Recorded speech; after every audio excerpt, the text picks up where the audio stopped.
sunny spaces, smiling faces, happy places. But every sunny space holds a shadow. Behind every smile are sharp teeth, and every happy place has something sinister lurking just below the surface. Welcome to We Saw the Devil, the podcast diving deep into the chilling realms of true crime. Join your host Robin as she unravels mysteries that have left investigators baffled and armchair sleuths obsessed. Be forewarned, dear listener.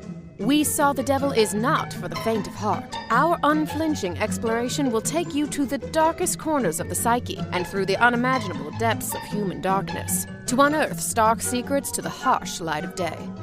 Nothing will be left untouched. Are you ready? Are you sure? We saw the devil. Iris, welcome back. Hello. I'm so excited about what we're going to talk about, but not for the wrong reasons. I know, gosh, I know. So, for those of you who have been tuning in, Iris and I are doing a countdown to Halloween series where we talk about movies that we like, new movies that we may have hated, and part of that is going to be tonight's episode, an episode on the film Nekromantik. And yes, it is exactly what you probably think. Now, this one's going to be a twofer, though, because I've been waiting for the right time to cover this case, and now is just as good of a time as any, I guess. But it's the case of David Fuller, and he was actually just sentenced last year, but he is one of the world's most notorious necrophiles. He was an electrician that worked in a hospital over in the UK. Suffice it to say, he utilized his security credentials to access certain parts of the hospital. That led to him touching, sexually abusing, in what a detective described as, quote, every sexual act known to man, upon more than 101 corpses. And then he was also caught having murdered 2 women as well. So that is going to be a full episode coming next. But tonight, Iris and I are going to discuss a fictional representation of that necromantic. Are you excited, Iris? I am excited. I'm so ready for this. This is an OG movie. Extremely OG, and it's only 71 minutes long. So it's not deep, okay? It's not a deep movie. But it does get into I don't know, I guess you could call it a metaphor. Oh, I can't wait to talk about that. Cannot wait. Yeah, and so shall we get started then? Yeah, and just a little additional context really quick for people who may not know what this movie is or the context surrounding it and the time. So the movie came out in 1987, but in the late 80s and early 90s, West Germany in particular, and then Germany, they pumped out a handful of super violent and gory movies. It's basically Germany's transgressive heyday, was late 80s, early 90s. My all-time favorite horror genre is France's version of that, which is like late 90s to the mid 2000s. I would even argue up until now. You have the French equivalent films of like High Tension, Martyrs, Inside, Frontiers, Baies Moi, which is super fucked up. And it's called more or less the French New Extremity. Whereas Germany didn't really double down on it. They kind of stopped, back in the early 90s. France is pretty much, wouldn't you agree, Iris? Like, France is pretty much like, that's their shtick. It is their shtick. I mean, the first one I think I had seen was, I think it was Martyrs, and then I saw Irreversible. And oh, yeah. Forgot that one. That's one of the biggest one. That's one. That is fucked, man. But it is so well done. So well done. And this is, stuff like this is why I typically love horror. It makes you feel. Like the film Martyrs, I've done 50 episodes on this film and my college freaking thesis on this film. I literally did my college thesis on Martyrs. Jesus. Do you like that movie? Maybe just a little bit. And but they're still, like, France is still putting out films like this. Like, I would argue Raw, the yes. teenage girl coming of age into college, learning that she's a cannibal. Or then, I don't know if you've seen Titane. No. Got to. That is my one recommendation for you if you watch anything in the rest of this month. Okay. But anyway, it's the gory, hyper-violent films that, make you feel like you either need a shower or an exorcism, one of the two. And Necromantic is about as classic as you can get with extreme cinema. So much, in fact, that it's actually banned completely still here in 2023 in Iceland, Malaysia, Singapore, the provinces of Nova Scotia, and Holy shit. Ontario. Yeah. In 1992, the Australian Classification Board banned it completely due to, quote, graphic necrophilia content. And then in 1993, it was banned entirely in Finland, still banned in Finland. It Damn. only just in 2014, remember it was released in 1987, it was only just allowed a release in Britain, in the UK, in 2014. Wow. Yeah. This is a very specific, like, niche time for a film. Yeah, it's still banned in a lot of places. Like, Cannibal Holocaust is available in places where Necromantic isn't. Oh, damn. If that says anything. Well, yes, but it does have very graphic sexual innuendos. Beyond innuendos. Oh. I I saw mean, this in my early 20s, and I just oh rewatched it my today god. freshly. I'm not an okay person, okay? I've seen some things, but I just rewatched it today before we recorded this, so it's all Okay. very fresh, Iris.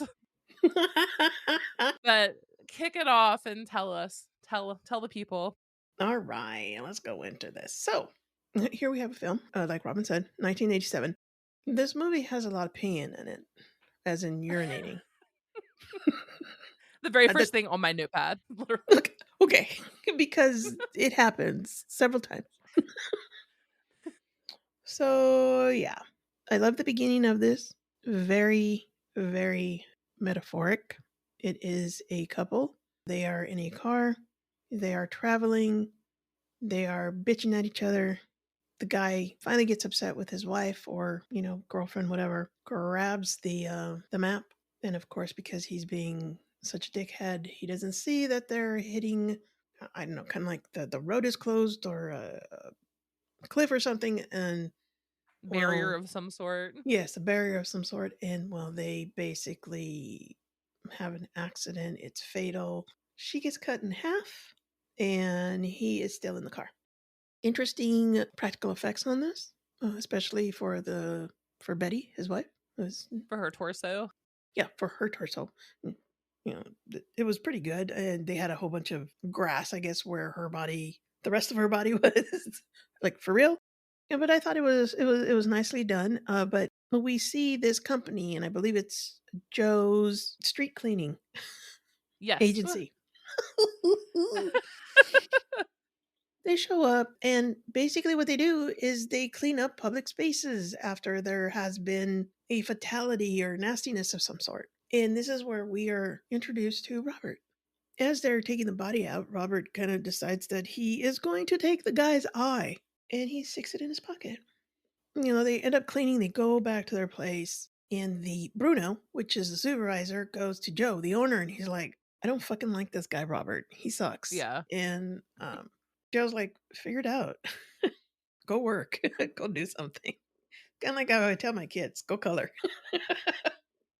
Next, we get an apartment scene, and I love this because I had to remind myself that this was Iron Block, Germany. Mm-hmm.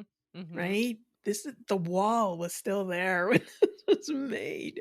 Because I was like, wow, that's like a really dingy Germany. And I was like, wait. It was, because there was still a wall. There was no happy harmony yet. And so I like the grittiness of this whole movie. It's extremely grainy. It's extremely gritty. It's dirty. It's ugly. It's gray. I love it. It really plays into the subject. Yeah, it was shot on 8mm actually. Yeah, So it and has I that was reading entire that. look. Mm-hmm. It's very well done. The atmosphere of it is just wonderful. So he goes into his apartment, and as he walks into his apartment, you're thinking it's just like a normal guy's apartment, but then you look at it and it looks like, I don't know, like a lab maybe, or that curious museum, that museum of curiosities that travels sometimes, and they have fetuses of kitties and the Like an double-headed oddity sheep. shop. Yeah, like we have Yes, one here locally. It has all the different pickled and formaldehyde specimen jars. Yeah. exactly. Well, that's what he has, but he has body parts. eyes, hearts, hands, and things. That hand And was gnarly, by the way. it really, really was. So he walks in, and he has arms, just nastiness all over the place. And he also has a wife. Her name is Betty. And this is Robert. I don't know. They have pictures of I don't know, just weird stuff all over the place, and you can tell that these two people are not. They're not right. They're just not right. The next scene is Betty is in a tub and it's dark water, but then you start kind of getting the sense it's bloody water. And in the background, this is where you hear the documentary because Robert is sitting there watching this, and it's about phobias, of how to get rid of phobias through shock therapy. The interviewer of this professor who's doing this is going, but doesn't that desensitize people? Kind of like the video nasties, and that's where that's mentioned, which I thought was a very nice little Easter egg in this. For Even though sure. No, wow. I don't know if Easter eggs existed back then, but this is one of them. Uh-huh. And they're just talking about this, and I guess Robert is fascinated with phobias. Next day there's this guy, and he's getting drunk, and he has a gun. Then there's a guy who is not drunk and is going to pick apples. Drunk guy shoots shotgun inadvertently and kills the guy picking apples. And then dude that was with the gun goes, oh shit, puts him in a barrel and tosses him somewhere. Then one day, the street cleaning agency, they need to go clean up this body that's been found in a lake. Robert he sees this body, right? And you can tell that there's an attraction. He wants this body. So as soon as they get back to the place, of their agency, Bruno, the supervisor, is like, okay, we're done. Just go home. This was nasty. Robert takes the body home. What happens next is let's see how I can simplify this without. We realize how fucked up Betty is too, because when he comes Yes. in, he's like, I have something for you. And she's like, Right. oh, really? And she looks down and it's clearly a body wrapped in plastic. Mm. And she lights up like a Christmas tree. Like she's a young Oh, child on yes. Christmas morning. I guess the best way to describe it is girl and boy live together. Boy brings body to girl. Girl puts a pipe with a condom on body, and then menage a trois happens. Because Yeah. oh my god, That's pretty accurate. Oh my god. So I mean, I don't know if you want me to get into details, but there is a lot. The whole sequence, which surprised me this time around because I wasn't looking at that the first time I watched this. There is, I don't know, about like 10 minutes of it, just them fucking a corpse and then each Yeah. other.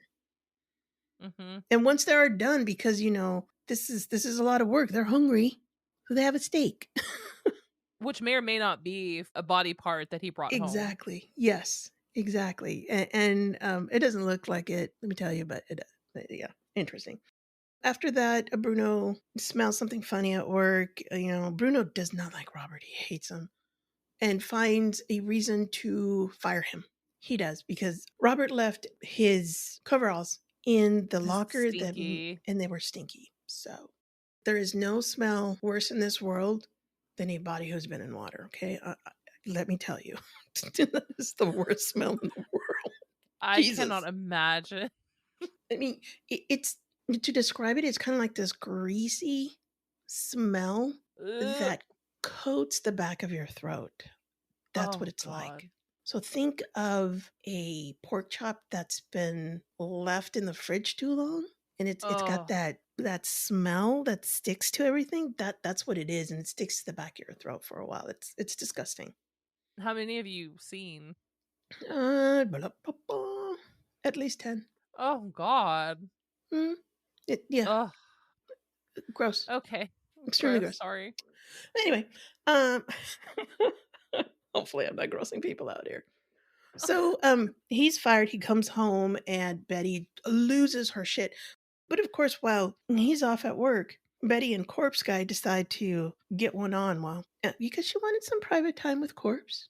And she's corpse. reading him love novels and flirting with it, and it's full on romance. It is. It really is. It's necromantic because uh, okay, so it's necromantic to the point where they go cannibal on each other, if you know what I mean. Ugh. Ugh. Yes, they partake of each other. I don't think Corpse Guy had much of a say on that part. Okay, it's like the opening scene of High Tension, but gender's reversed. Yes, gender is reversed. Oh my Yeah.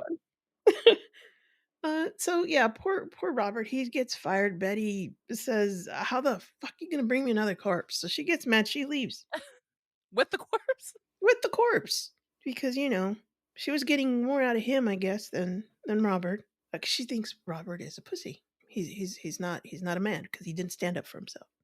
And I think Robert was trying to mend things with her, so he brought her a cat that I think that they were going to slice open and hang over the tub so she can bathe in blood again.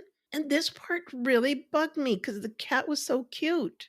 And he stuffs it in a bag and throttles it around. And then we see him in the bathtub with the blood dripping into it. And That he bothered me. viscerally cleans it. Yes, he does.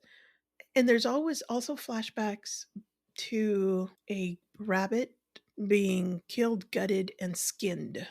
And it is truly a rabbit being skinned, Yeah. the throat being sliced. So, something kind of like with Yeah. Cannibal Holocaust. My God, words are hard today. Got a little real animal cruelty.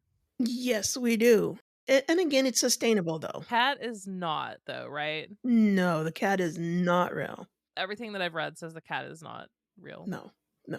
I mean, the guy is fucked in the head, but he's not that fucked in the head. So Robert is just distraught, right? Betty has left him. He has no idea what to do now, and he's just going nuts.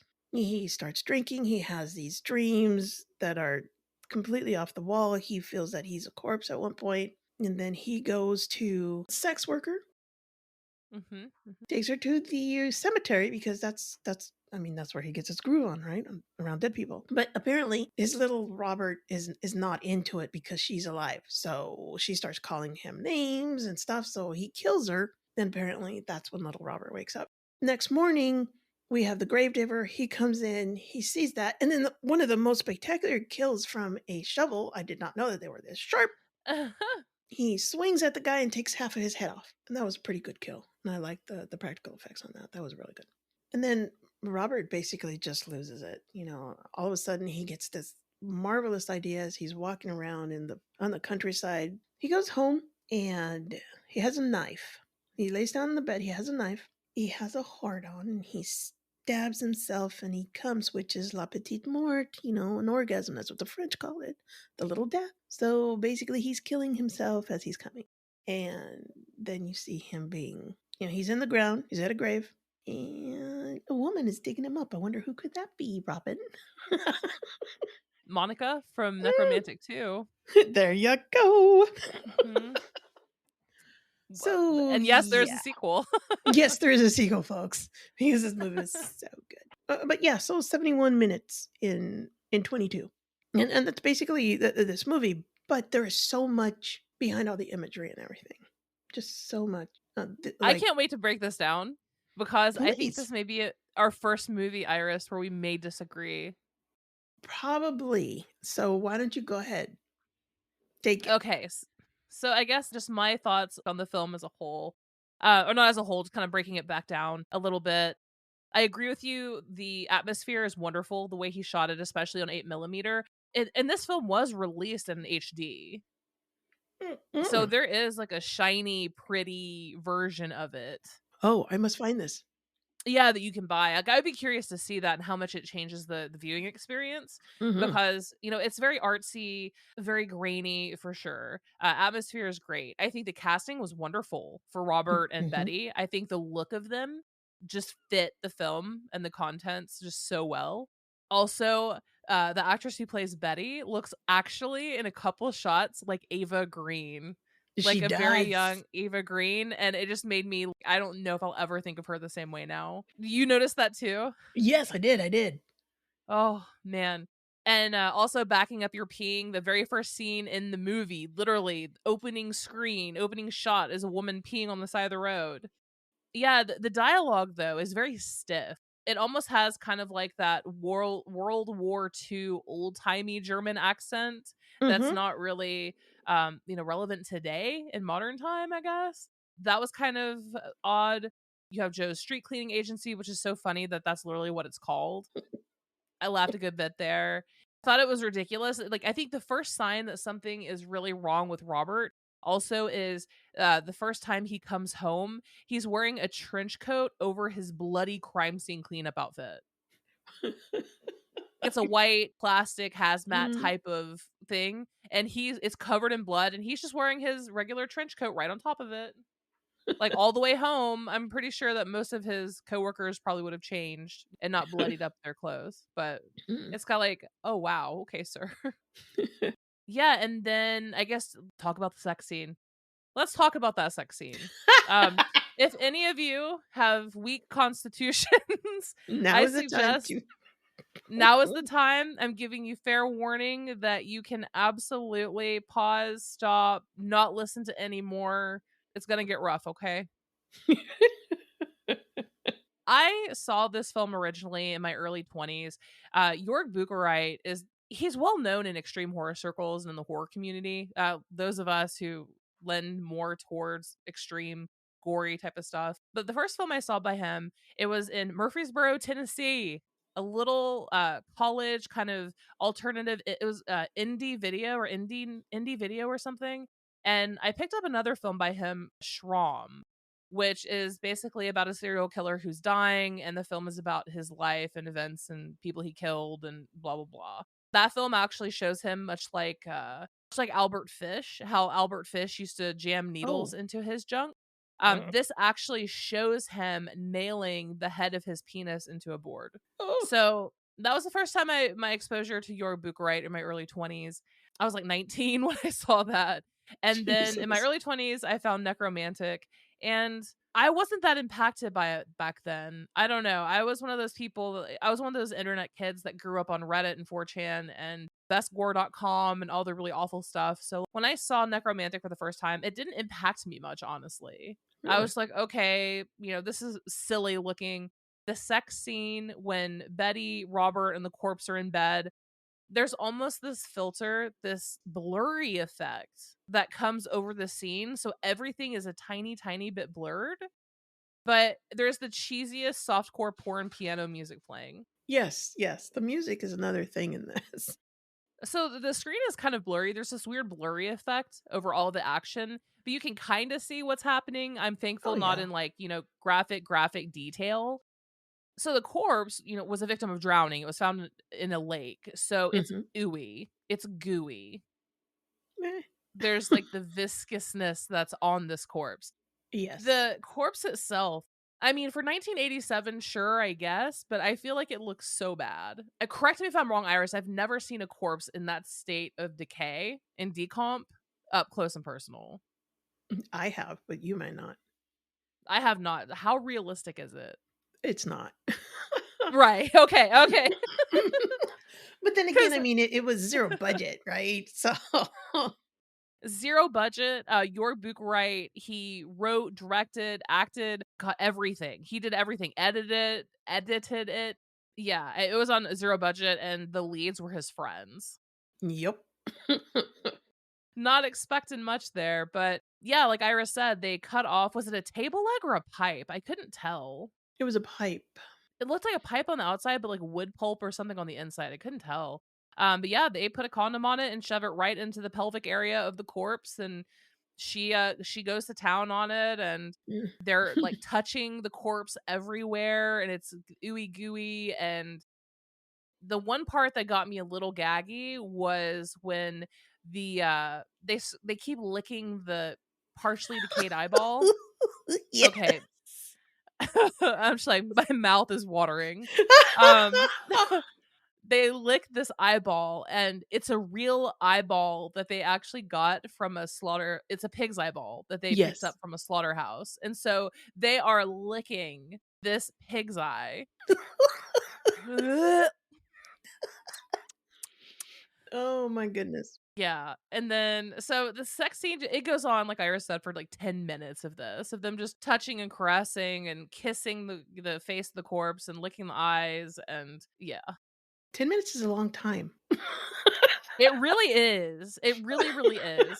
One of my all-time favorite, and I know Iris, you mentioned it as well, is Irreversible, right? Yeah, So yeah. let's say that you guys have seen Irreversible. The most notorious thing about this film is, yes, it's told backwards, opposite the chronological order. But there is a scene in this film where the lead actress is actually raped. And it's in Mm. a subway. It's beautifully shot, but it's a 9.5-minute anal rape scene. Yeah.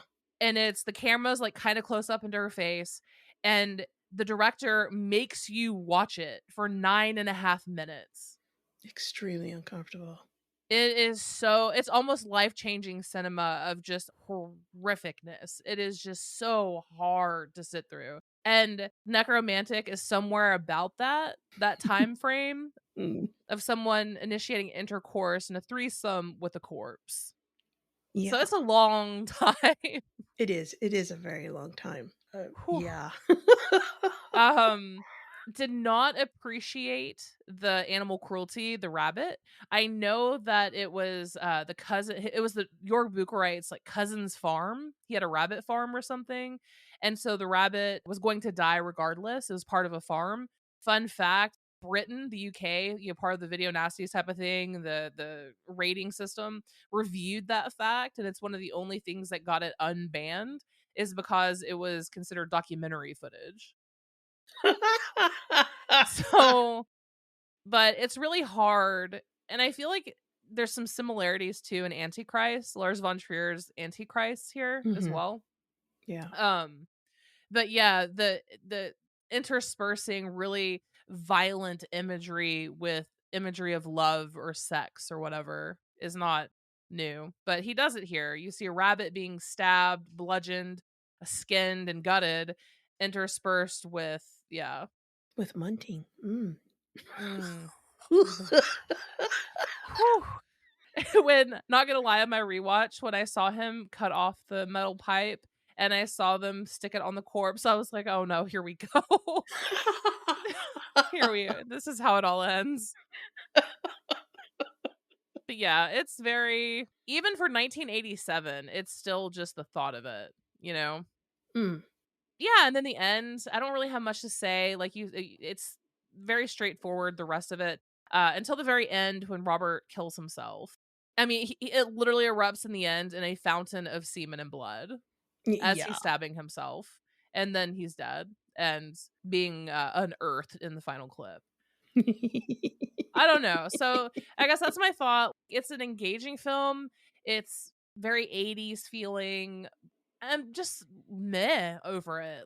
I would love to hear. I think this is where you and I are going to differ, Iris, is that I feel like, and York Bucharite as a whole, I feel like he thinks that he's saying shit, but that he's not. And I feel like 90% of his stuff, especially Necromantic, obviously we're discussing it, shock for shock value.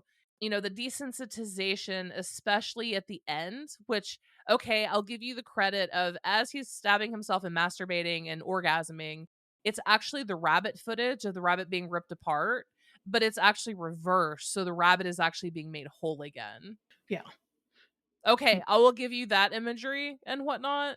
But I just think his explanation for any deeper meaning other than, I want to gross people out and make them vomit. No, and people could give it more of a meaning, especially with the metaphor of the typical German family at the very beginning, and how it's just basically the attitude of society back then was that the modern German was on its way to a fatal car crash, basically. Like, It was the was not. initial couple supposed to represent modern Germany? Yes, at least to me, that's what it looks like. because you have this extreme division of the older generation of Germany, which was, Mm-hmm. World War II, and then the modern adults, which would have been the kids born that were teenagers in the 60s and 70s, right? And to the older generation, it looked like Germany was going in the wrong way. And you also mentioned it with the language, extremely sectarian. And if you can describe old Germany, that's how you would do it. Sectarian. It's very, very defined, very well placed, and Mm-hmm. it's unmovable. So it's very square. Yeah, I can see that. Then you have this kid out of nowhere who is basically defiling that scene, right? It's a defilement of the German society in a whole, and that's what I've been, with some reading and stuff. That's what it seems like to some people. That's what it looks like to me. Basically, I think it's just kind of like, well, like you said, I can make gross shit, and I'm gonna make you vomit, and basically flipping the bird to the censorship and video nasties. It's that simple. That's Um, how I read it.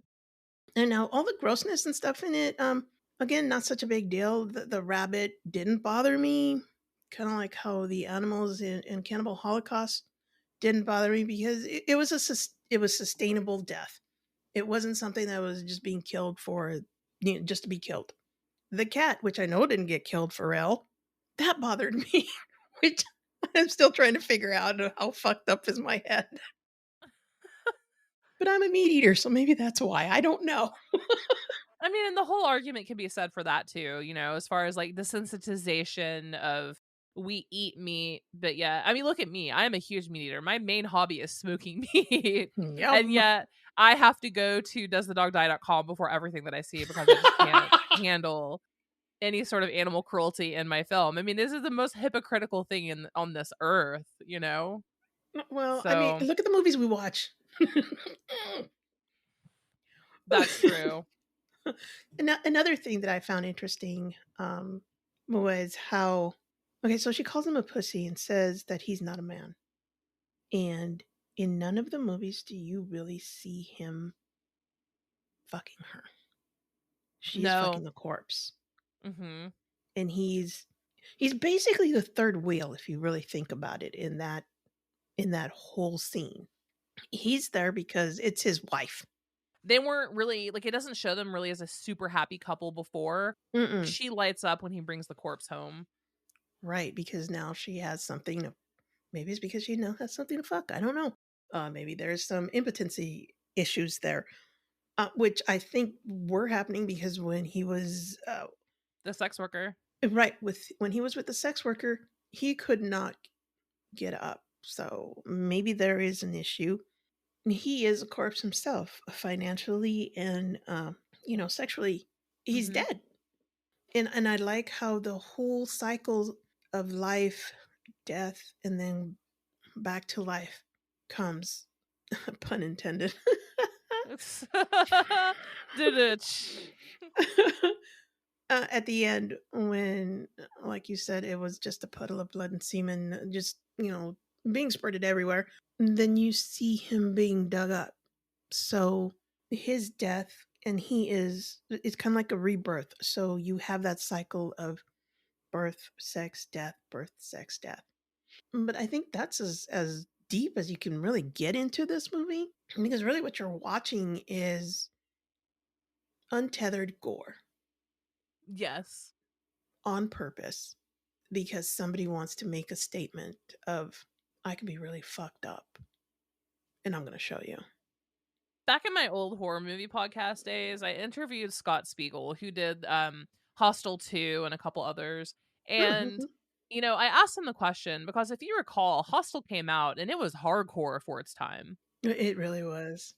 And I mean, it was definitely, I think you and I have had that discussion about how it was really ahead of its time. Mhm. And a lot of people, film reviewers and critics tried to come out and assign meaning to it. Oh, it's about colonization and capitalism and class. Yes. Da, da, da, da.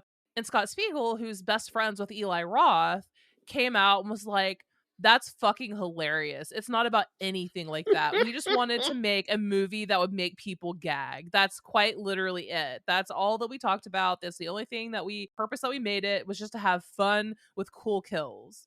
And so it's super amazing, interesting to me how people assign meaning to films. And I mean, it's obviously so just subjective. It is extremely subjective, but this is also an element of humanity, if that's what we want to call it, where as humans, when we think about something or we see something, we have to analyze. And when you analyze something, you compare it to something else. If you are watching something that you cannot compare it to anything, then you're going to make something up. Yep. And I think that's where a lot of the so-called hidden meanings or the, trying to make this movie about something that it's not, due to the fact that you have never seen anything like this. And if it entertained you a little bit, it kind of fucked you up because you were entertained a little bit. So you need to make some sense of it so you can go, oh, yeah. So I liked it because it was a metaphor about German society. Yes. Okay, so I don't feel so bad now. Yes. And I think it's just our humanity that's trying to make sense of something that we know is fucked up and we shouldn't be watching, but we're going to do it anyway. Yeah, no, I completely agree. I mean, kind of also like religion, but I digress. Anyway, Don't poke the bear, Robin. Don't poke the bear. Goodbye, all 4,000 listeners that just dropped. Personal opinion only, no judgment here. But I don't know. I feel like that's what it was. I feel like this movie is paper thin on deeper meaning, and people just try to assign, intellectual art film. And I feel that it was not. Yeah, that's pretty much what he said too, in terms of this particular film, at least. But, something that I did notice, especially because we're doing Nekromantik now, but then I also have the follow-up episode on David Fuller, which is a real-life necrophile. And so it got me my second rewatch as an adult. I mean, we're talking 15 years since I saw it the first time, at least. I felt uncomfortable and I felt sad. Watching Nekromantik again made me sad because after learning about how not uncommon this is in real life, whether it's mortuaries or morgues or whatever, it's taboo, but it's not that uncommon. And that's the fucked up part, isn't it? So that's the fucked up part.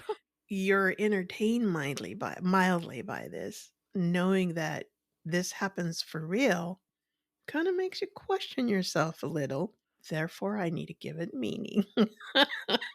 It's a lot. It's a lot to think of because put the context of real life necrophiles hurt people. A lot of people consider that to be just utter defilement of their loved one, right? Their loved one may have died, whether it's natural causes, murder, abuse, car wreck, whatever accident, whatever reason. They go to the mortuary, they go to the morgue, and you expect them to be there and wait for the time to put them to rest and all of this, and then imagine someone defiling them. There's one case I'm going to talk about in the David Fuller episode, but hey, so there was a family, right? There was a mom. Her mom was murdered by her partner. Oh shit. The mom, like the middle-aged mom, she had a son, so the middle mom, she actually ended up killing herself. And then she went to this hospital where this David Fuller abused her corpse. And then no news on that for a long time. But when his case became public and it was made known that he abused his mother's corpse, the son, who was then 19, killed himself. Oh, fuck. That's 3 generations. Oh, the son just God. Over the trauma of his mom killing herself and then finding out that her corpse was abused. And so hearing things like that, right? And then watching something like Nekromantik, which it doesn't necessarily make light of the situation.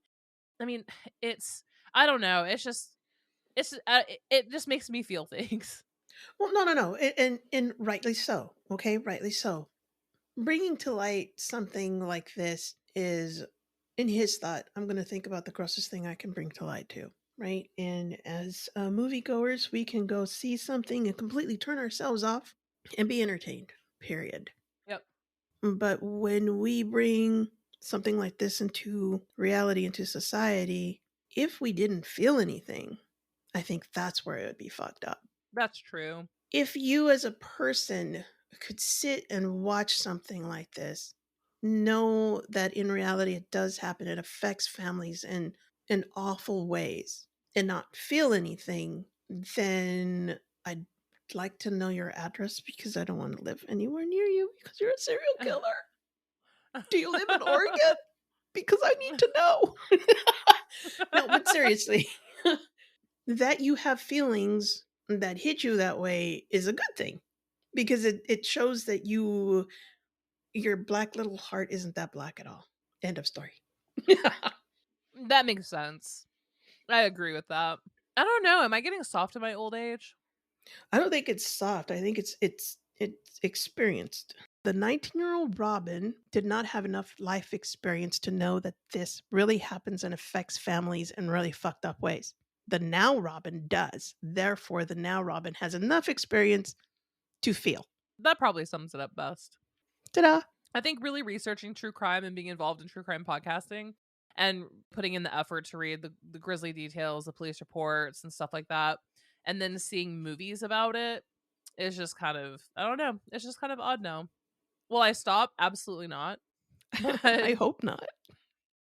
absolutely not, but it's a trip for sure.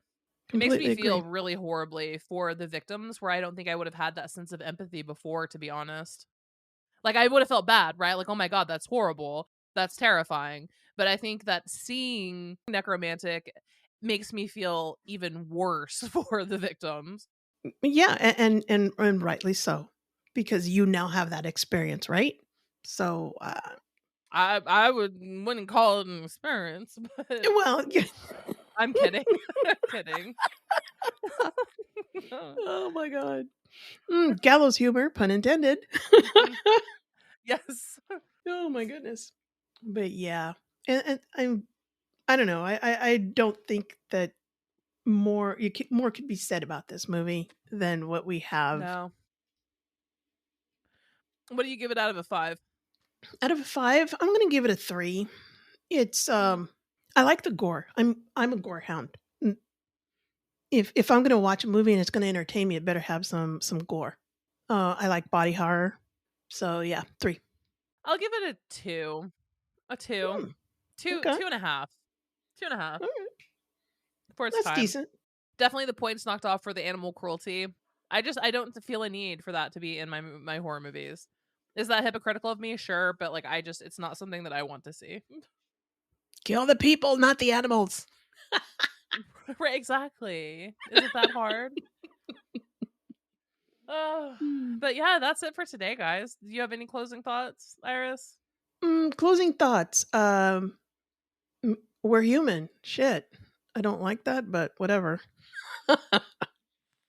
We I really feel. don't like that. Yeah, I really don't like that, especially the fact that mortuaries and morgues hire women over men when they can. Well, there's a reason. 7,000 pictures. Yeah, 700,000 pictures. Oh, sorry. So, Missed a couple of zeros there. yeah, 700,000 pictures. David Fuller.